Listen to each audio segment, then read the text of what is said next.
Andy, good morning. Good morning. How are you? I'm good. Did I say, is it Eldred? Did I get you Eldridge? Eldred. No, you got the D. Yeah, it's a dead D. Eldred. A lot of people say Eldridge. It's very common to hear, but no, you did very well. Andy, so you're from North Carolina. You've been in New Zealand a couple of decades. Yeah. And we'll get to back in February. Well, that's timely then. Yeah. So you were so you go back to North Carolina, which, correct me if I'm wrong, and that is quite a pro-Trump state, is it? It's a Trump state, yeah. Well, for example, most of my kin, right, from North Carolina, they vote Trump. They voted for Trump.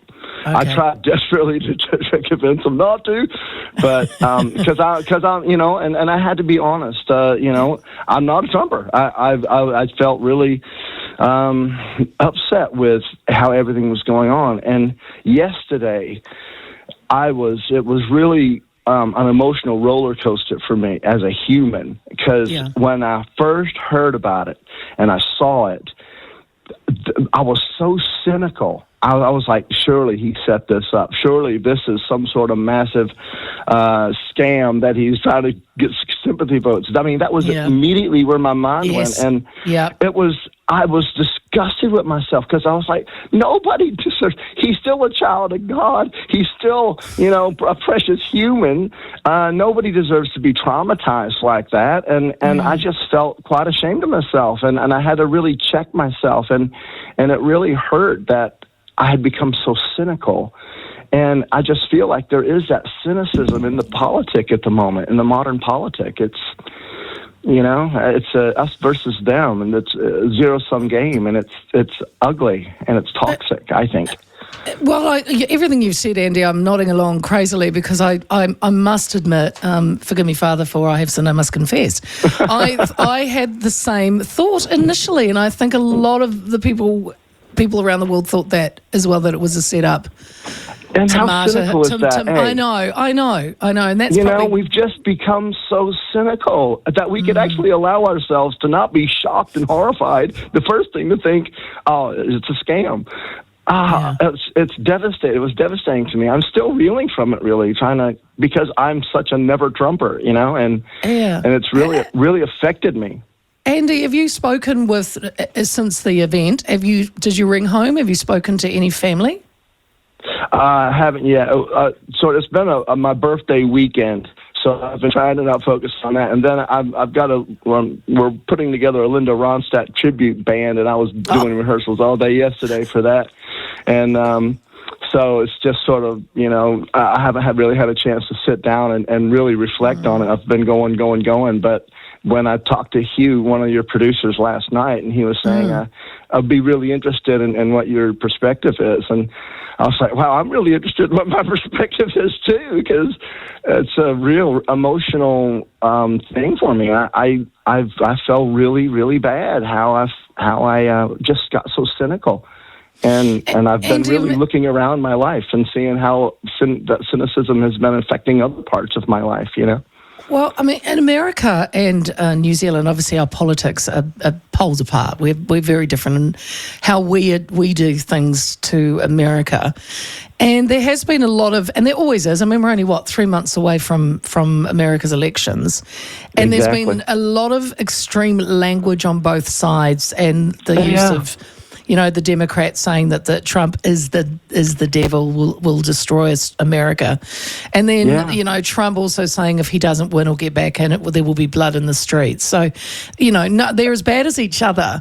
So absolutely. I suppose I'm thinking I'm not surprised something like this would happen or could happen. How can it not? Yeah. If that's what we're nurturing as a culture, how can that not happen? Yes. If that's the way politics is going to be done, well, how can it not become that?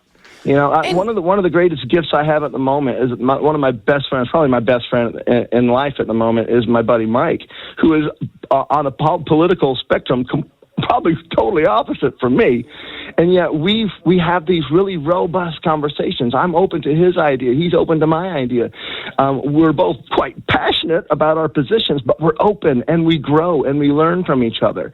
And I feel I walk away from every encounter with my buddy a richer person. And I'm like, man, we've often said this, why can't people do this? Why can't we have civil discourse and respectful conversation where we actually value each other and want to grow and want to learn from each other instead of, oh, you're wrong, I'm right. And, I've always called it politic. I've always called it very tribalistic. I mean, we do it here in New Zealand.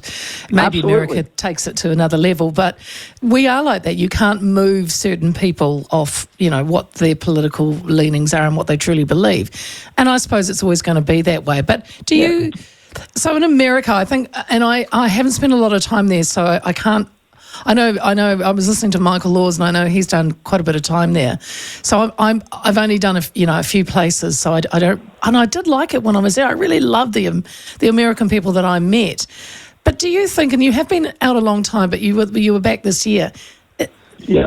They have when I was listening to an American reporter just before I came on, and she was saying, this isn't the America that we want to be. This is not us. And again, my cynical side went, hang on, you guys are practically born with a gun in your hand, and it's like the biggest amendment that you're a gun-loving, quite a violent country. And I don't think now saying that, we're just. We don't. I know we don't put up with this. This should have never happened. But now don't suddenly sing the praises of a hand-holding, hallelujah singing country. Because do you think America is like that? I think that what we get is fed through the squeaky wheels. It's the ones who are the most extreme who get the most airtime, whether it's right or left. And I think that when you go there, because my buddy Mike and I just did this massive roadie. We went from Austin through the whole Gulf Coast all the way to Daytona. And awesome. And Michael had never been there. He's a Kiwi, never been to America. Loved America, loves all things American, but had never been there and had all these ideas in his mind. He figured everybody's going to be walking around toting guns, and to be fair, they are. Like everybody in my family has guns, and like in their vehicles. There's all it's pretty wild as somebody who is sort of living in this culture to go over there and to realize, there are guns everywhere, but they're not in your face, and people are incredibly kind, and they're incredibly generous, and they're beautiful. And Mike was like, I can't reconcile what some people say about what is happening in America. He's expecting to see migrants on the streets and all that stuff. We didn't see any of that. But what we get filtered are those parts of the country, those sections that are loud and that are sort of, in your face with their politic. And that's what we hear. And so I think that sort of filters through our imaginations, thinking, well, that must be what everybody's like. And honestly, to be real, people don't really want to talk politics. They're over it.